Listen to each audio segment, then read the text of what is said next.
last day of the session, we got to a point that I thought we needed to make a bold statement. And we wanted to put on the ballot to let you decide if we change property taxes. And here's what we asked.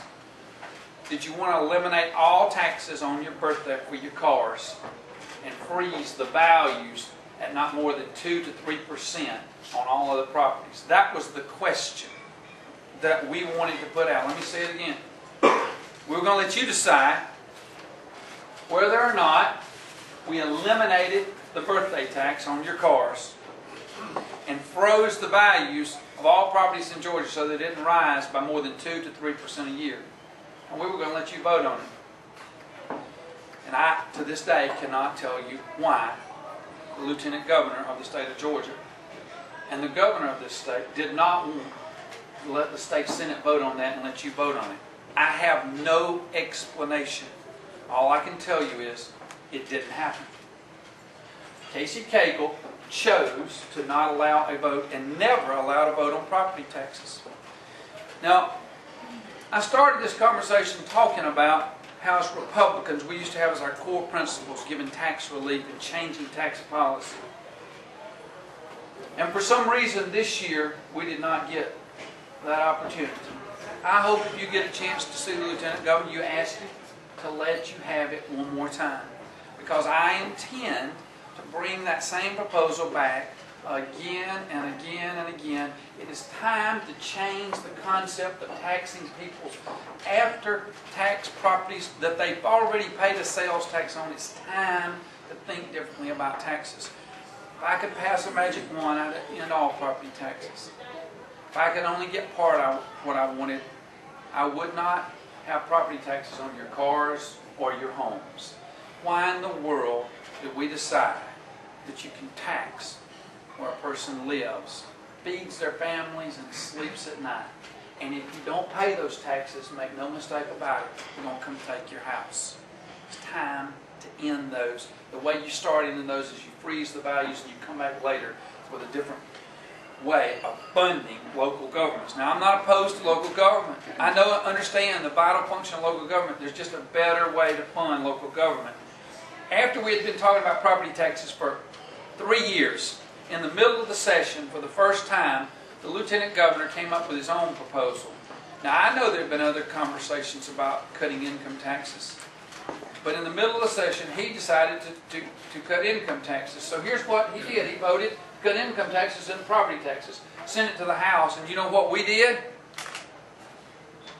We voted to do both of them and sent it back over to the Senate. We voted to cut your property taxes and income taxes. Now then, how did we do that?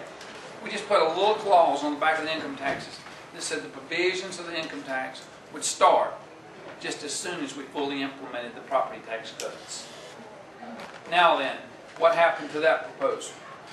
It never got voted on. And therefore, you did not get any tax relief in the 2008 session. And I don't know what else to tell you. I will stand in public and debate anybody, anytime, on the concept of taxation and whether or not we ought to change it. And people don't get real excited about that. I understand. Taxes are not an exciting subject. They're really not. And I don't really want to do it. But if you're going to change government, here's what you got to do. Now, people will say this. They'll say, if you want to change government, cut spending. Now, I want to tell you a tiny little economic theory. And maybe it doesn't work at your house, but I'll tell you this. It works in my house. We spend exactly what we make. When we used to think we couldn't make it, when I was making, as a lawyer the first year, $15,000 a year, we didn't know how we were going to make it, but we did, and we spent it all. And as I've gone through and now have 23 years experience and gotten a little bit of a salary increase, make a little bit of money, we never knew how we were going to make it, but we always spend everything we make. I bet many of you do too. And I'm going to tell you what else. Government does the exact same thing. Federal government spends even more than they take in. But your state and local governments now, as a general rule, now, without exception, they're going to spend what they take in. So how do you fix that? You cut what's coming in. And the way you cut what's coming in is you give tax relief to citizens, because the simple economic principle is this. Citizens who have extra money in their pocket will do what I just said happens. They'll spend that money. And that is a taxable event on consumption. And the person that gets that spends that money, and the person that gets that spends that. And each one of those transactions are taxes. And in the end, the government gets just enough money to make it work. And you have more money in your pocket. And there's a point at which you can't cut taxes to zero and still have services. But you've got to keep a lid on them. For too long, we've just had a tax and spend mentality. The way you switch it is you cut taxes, give tax relief, and the spending will take care of itself. Now I know that I'm almost to my limit. Now I'm going to wrap this up, and I don't know if you want me to take questions. If you do, I'll take a couple. I've got another speaking engagement I've got to run to in Atlanta the day after qualifying on Saturday morning. I thought I'd sleep late, but I got up this morning. But it's important with this message, and it's important for you to hear this.